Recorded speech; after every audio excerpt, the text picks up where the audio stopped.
ሰላም ጤና ይስጥልን የነጋሪ ቲቪ መሰናዶ ተመልካቾች በዛሬው የነጋሪ መረጃ ከአንድ ዓመት በላይ በእስር ቤት ሲሰቃዩ የነበሩት የቀድሞ የህዝብ ተወካዮች ምክር ቤት አባል አቶ አብዱራህማን አህመዲን ከእስር መፈታታቸው ተሰምተዋል። ይህንን በተመለከተ ከጠበቃቸው ሰለሞን ገዛኸኝ ጋር ቆይታ ይኖረናል። ስለ አቶ አብዱራህማን አህመዲን የእስር ሁኔታ ፍጃቸውን በተመለከተ እንዲሁም ደግሞ አጋጥሟቸው የነበረው ከፍተኛውን የጤና ችግር አሁን ላይ ምን ሁኔታ ላይ እንደሚገኝ በተመለከተ ቆይታ አድርጌያለሁ። እንዲሁም ደግሞ ከፖለቲካና ከህሊና እስረኞች ጋር በተገናኘ አሁን ላይ ያሉት በአዲስ አበባ በተለያየ ግዞት እስር ቤት የሚገኙ እስረኞችን በተመለከተ አሁን ያሉበት ሁኔታ ምን ይመስላል የሚለው ከእሳቸው ጋር ቆይታ አድርጌያለሁ። አንድ ዓመት በላይ የት በምን ሁኔታ እንዳሉ የማይታወቁ የአዲስ አበባ ወጣቶች ተሰውረው ያሉበት ቦታ ጠፍቷል። እነገነት አራጌ ከአንድ ዓመት በላይ በቤታቸው ቀይ ቦኔት ባደረጉ አፋኝ ኃይሎች ታፍነው መወሰዳቸውን ቤተሰቦቻቸው ገልጸዋል። ሆኖም ግን እስካሁን አንድ ዓመት አልፏቸዋል። የት ይኑሩ ምን ይሆኑ የታወቀ ነገር የለም። ይሄንን በተመለከተ ጉስ ምን ይላል የሚለውንም በተመለከተ ከጠበቃ ሰለሞን ገዛኸኝ ጋር ቆይታ ይኖረናል። እስከ መሰናዶ ፍጻሜ አብራችሁ ከቆያችሁ በእነዚህ ጉዳዮች ላይ የትም ያልሰማችሁትን መረጃ ታላችሁ አብራችሁ እንድትቆዩኝ የምጋብዛችሁ እኔ ይረጋችሁ ከበደ ነኝ።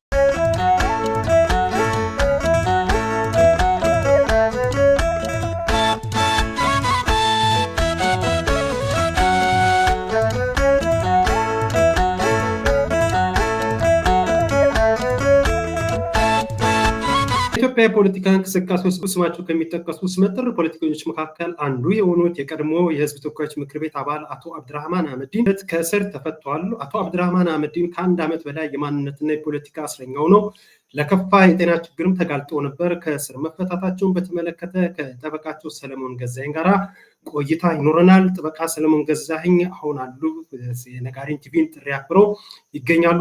ጤና ይስጥልን ጠበቃ ሰለሞን ገዛኸኝ። ጤና ይስጥልን ይድነቃቸው። አሁን ላይ የሰማነው መረጃ አለ። የቀድሞ የህዝብ ተወካዮች ምክር ቤት አባል የነበሩት አቶ አብዱራህማን አህመዲን ከእስር ተፈተዋል። ይህ መረጃ እውነት ነው?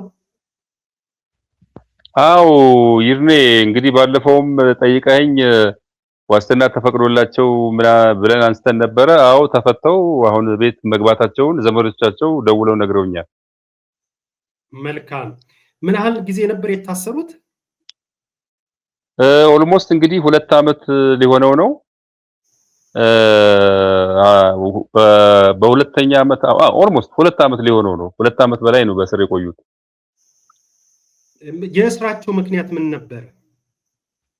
የእስራቸው ምክንያት ልክ እንደሌሎቹ እስረኞች ከዚህ ከሰሜኑ ጦርነት ከዚህ ከአማራ ክልል ጋር ጦርነት ጋር በተያያዘ ከፋኖ ጋር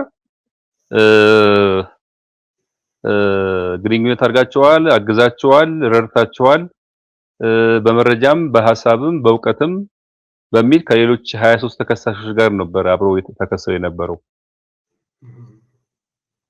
መልካም። ምናልባት በእስር ቤት ባሳለፉበት ጊዜ የገጠማቸው ችግሮች በተመለከተ በተለይ የጤና እክሉን በተመለከተ ከዚህ ቀደም ለአድማጭ ተመልካቾቻችንን መረጃው አጋርተናል። ምናልባት አሁን በጤናቸው ሁኔታ ላይ መሻሻል ያለ እንደሆነ እንዲሁም ደግሞ ይሄንን ቀድሞ ያልሰሙም ካሉ አጋጥሟቸውስ የነበረው የጤና ችግር ምን ነበር? እንግዲህ እኔ አቶ አብዱራህማንን ያወኳቸው የዛሬ ዓመት ታስረው ክስ ተመስርቶባቸው በነበረበት ሰዓት ነበር ለ23ቱም ሄጄ ፍርድ ቤት የቆምኩት።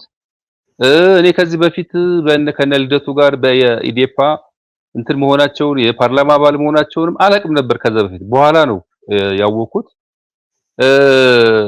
የታስረው ያው መጀመሪያ ላይ የተከሰሱበትም 23ቱም ተከሳሽ የተከሰሱበት የህግ ድንጋጌ ዋስትና የሚያስከለክል ነበር። የሽብር አዋጅ ቁጥር 1176/12 አንቀጽ 32 በመርህ ዋስትና ያስከለክላል። ስለዚህ በክርክርም እንትን ሊባል የማይችል ጉዳይ ነው። ዞሮ ግን እሳቸው ካላቸው ህመም የተነሳ ክርክር አድርጌ ነበር። አቶ አብዱራህማን መንቀሳቀስ አይችሉም ነበር። በተለይ የዛሬ 2 ዓመት ይሄ እግራቸው ላይ የመገጣጠሚያው አካባቢ ላይ ያለው የታችኛው እግርና ወገብን የሚያገናኝ ከኋላ ያለው መጎንበስ፣ ቀና ማለት፣ መተኛት ምን ማለት የሚያስለውን እንትን በተመለከተ ተቦርቡሮ አልቆ መቆም የማይችሉ ምንም አይችሉም ነበር እና በእስረኞች እገዛ ነበረ ከዚህ ከፌደራል ፖሊስ ወደ ከፌደራል ከፍተኛ ፍርድ ቤት ሲመጡ የነበረው ከዛ በኋላ ማስረጃዎችን አሰባሰብኩ። የጥቁር አንበሳ የሌሎችም እንትኖች አጥንት ተቦርቡሮ አልቋል። ስለዚህ መንቀሳቀስ አትችልም፣ ምናልባትም በኦፕራሲዮን ብረት ገብቶልህ ምናምን የሚል ማስረጃ ያን ማስረጃ አየጄ ለፍርድ ቤቱ አቅርቤ ዋስትና ክርክር አድርገን ፍርድ ቤቱም ዳኞችም ሁኔታውን አይተው ባዳር አሳድረውት በመነጋታው ግን ምንም ማድረግ አልቻለም። ህጉ በመርህ ስለከለከለ ዓለም አቀፍ ህግን ብናገላብጥም ምንም መፍትሄም ማን ነው ክፍተት የሚሰጥ ነገር ስለሌለ ምንም ማድረግ አልቻለም። ህጉ ስለከለከለ በእስር ቤት ሆነው ጉዳያቸውን ይከታተሉ ተባለ።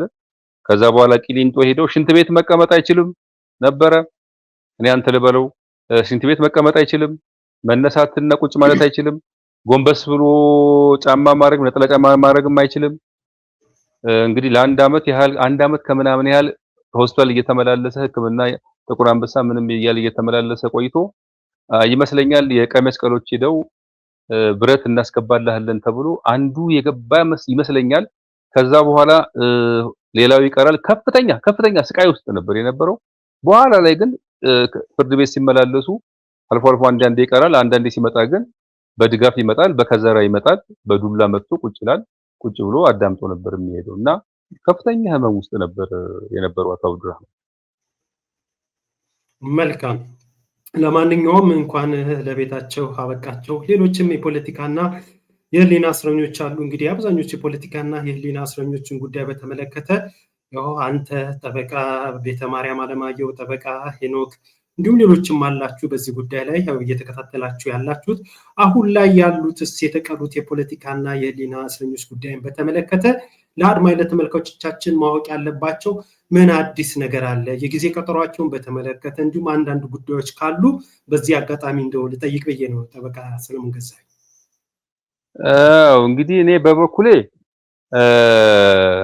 በጊዜ ቀጠሮ ብዙ የቆምኩላቸውና በጊዜ ቀጠሮ ያስፈታዋቸው ከ200 ከ300 ሰዎች በተጨማሪ አሁን በክስ ደረጃ ወደ 14 መዝገቦች ይዣለሁኝ። ከ14ቱ መዝገቦች እንግዲህ በዋናነት ዋናዎቹ መዝገብ ተብለው ሌሎችም 4-5 ጠበቆች እነ ሄኖክን ጨምሮ አብረን የምንቀርባቸው በእነ ዶክተር ወንደሰን አሰፋና በእናቶ የተከበሩ አቶ ዮሐንስ በዋለው መዝገብ ያሉት ናቸው በዋናነት እነሱ። ሌሎቹ ግን ያስኳቸዋል። አሁንም ራሱ 1-2-3 መዝገቦችን ጨምሬያለሁ የታሰሩና ኦልሞስት ከብቻዬን ከ1 ከ11 ከ12 በላይ መዝገቦች ይዣለሁኝ። እና አብዱራህማንንም እንዳለ እኔ ነኝ ያስኩት ማለት ነው 23ቱንም። ሌሎችም አሉ ያው መጥቀሱ እንትን ስላላለ ነው። አሁን እንግዲህ ያሉበት ሁኔታ በተመለከተ እኔ ያስኳቸው መዝገቦች አብዛኛዎቹ የአቃቤ ሕግ ላይ አስተያየት ሰጥተን ግማሾቹ ተከላከሉ ተብለው የመከላከያ ማስረጃ ለማቅረብ ዝግጅት ላይ ያለንበት ሁኔታ ነው ያለው። በሌላ በኩል በእነ ተከበሩ አቶ ዮሐንስ በዋለው መዝገብና በእነ ዶክተር ወንደሰን አሰፋ መዝገብ አምስቱን ጋዜጠኞች ጨምሮ ማለት ነው ጋዜጠኛ አባይ ዘውዱን ጨምሮ ማለት ነው። ሁለቱ መዝገቦች በተመለከተ ሁለቱ ናቸው እስካሁን ሌት የሆኑት። አብዛኛው መዝገቦች ግን ኦሬዲ ተከላከሉ የተባሉት ናቸው ነው ያስኳቸው። ሁለቱ ግን ገና ናቸው። ቅድሚያ ያለው ግን የነ ዶክተር ወንደሰን አሰፋ መዝገብ ነው።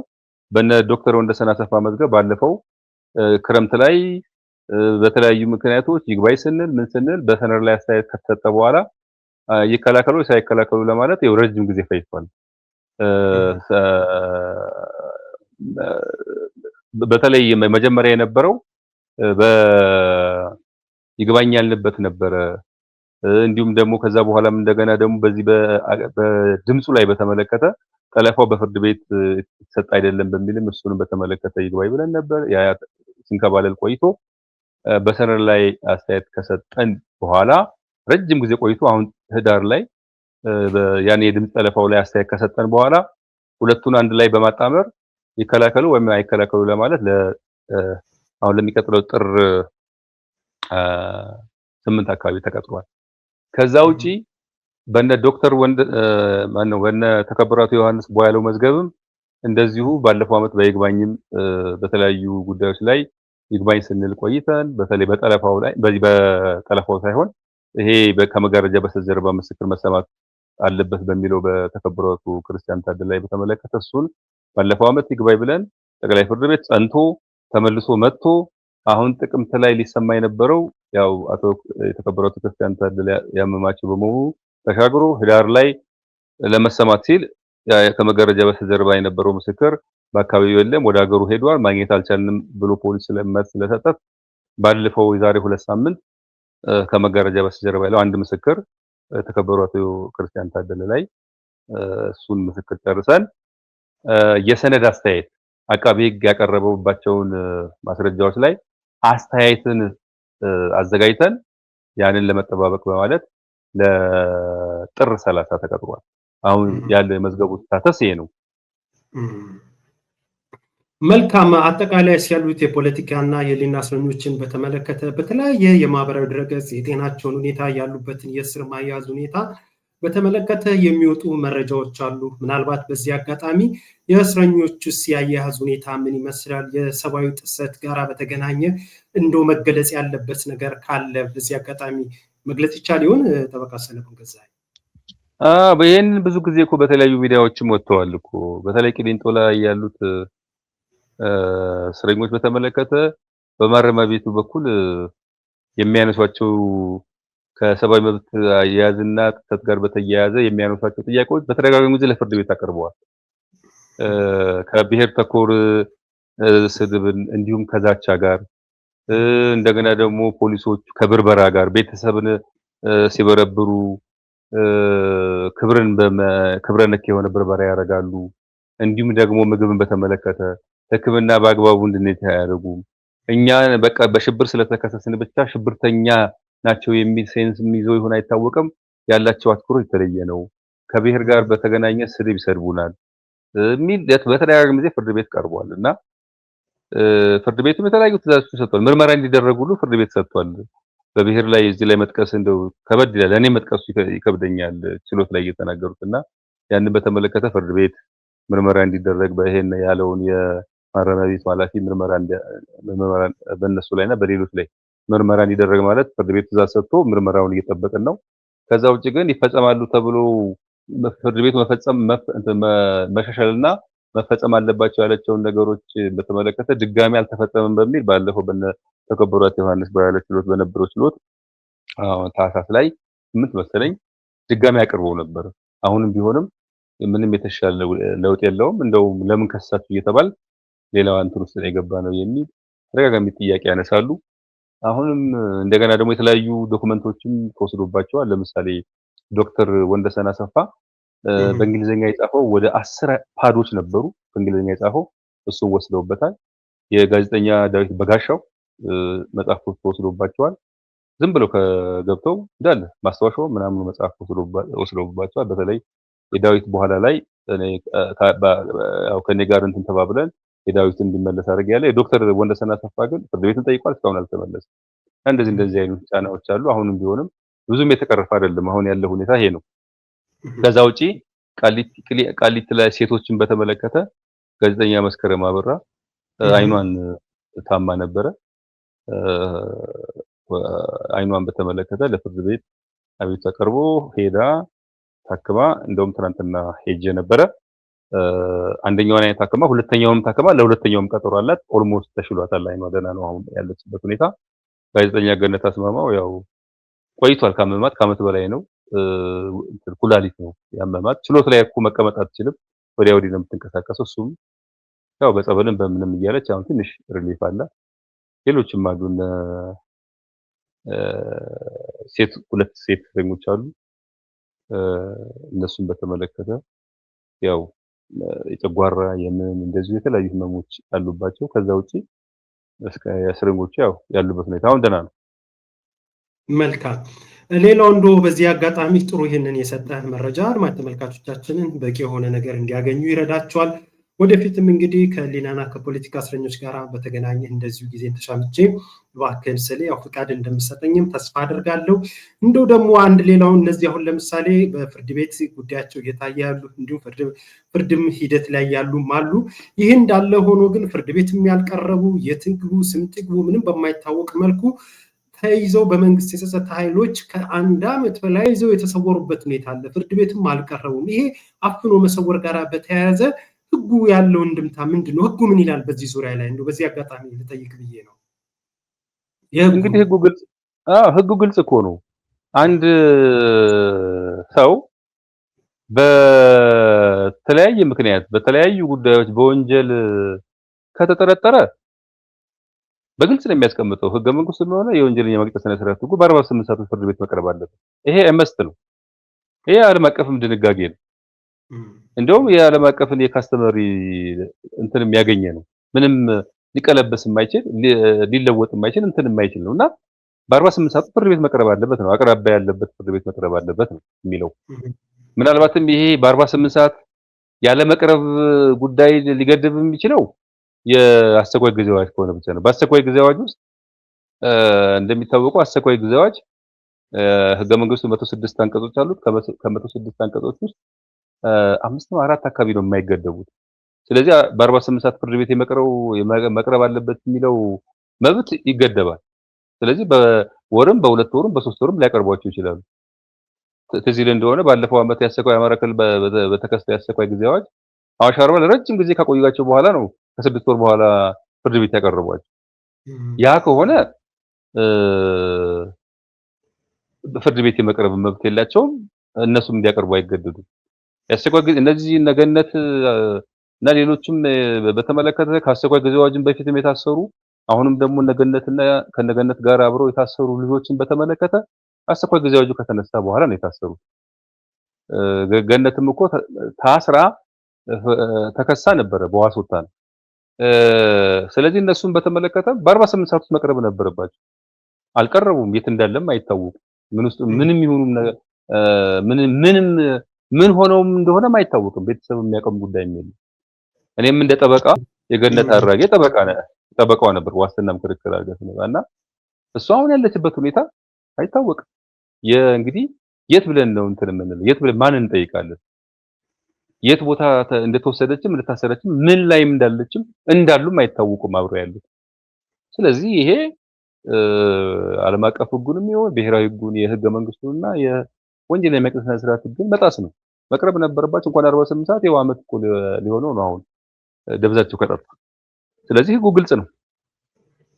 እነዚህ በአዲስ አበባ ታፍነው የተሰወሩት በፌደራል ፖሊስ ነው ታፍነው የተወሰዱት። በመኖሪያ ቤታቸው በተለይ የፌደራል ፖሊስም ሳይሆን የመከላከያ ሰራዊት ቀይ ቦኔት ያደረጉ መጥተው እንደወሰዷቸው ቤተሰቦቻቸውን ለተለያየ መገናኛ ብዙሃን ገልጸዋል። እነዚህ የመንግስት የጸጥታ ኃይሎች ከወሰዷቸው ከ1 ዓመት በላይ ሆኗቸዋል። እስካሁን የት እንዳሉ ምንም እንዳሉ ለማወቅ አልተቻለም። ቤተሰቦቻቸው እጅግ በጣም ተጨንቀው ልጆቻችን የት ነው ያሉት ብለው በተደጋጋሚ መልስ ይሰጡናል ብለው ለሚያስባቸው ለመንግስት አካላት ጥያቄ ቢያቀርቡም ምላሽ እንዳላገኙ በተለያየ መንገድ ገልጸዋል። ለነጋሪም ቲቪም ይሄ መረጃም ደርሷል። ከዚህ በፊትም በተደጋጋሚ ገልጸናል። እነዚህ ታፍኖ 1 ዓመት በላይ የተሰወሩ የአዲስ አበባ ወጣቶች ሱራፌል ብሩክ፣ ሰብስቤ አለሙ፣ አማኑኤል የማነ ብርሃን፣ ገነት አራጌ እነዚህና ሌሎች ልጆችም አሉ በስም ያልተገለጹ። እስከዛሬ ድረስ የት እንዳሉ ምን እንዳሉ የታወቀ ነገር የለም።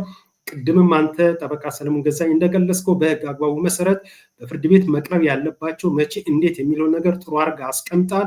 ሆኖም ግን ከ1 ዓመት በላይ የት እንዳሉ ለማወቅ አልተቻለም። በእጅጉ የሚያሳዝነው አሁንም መንግስት እነዚህን ሰዎች ስለመያዙ የመንግስት የጸጥታ ኃይሎች ቤት ድረስ መጥቶ ስለመውሰዳቸው ቤተሰቦቻቸው ገልጸዋል።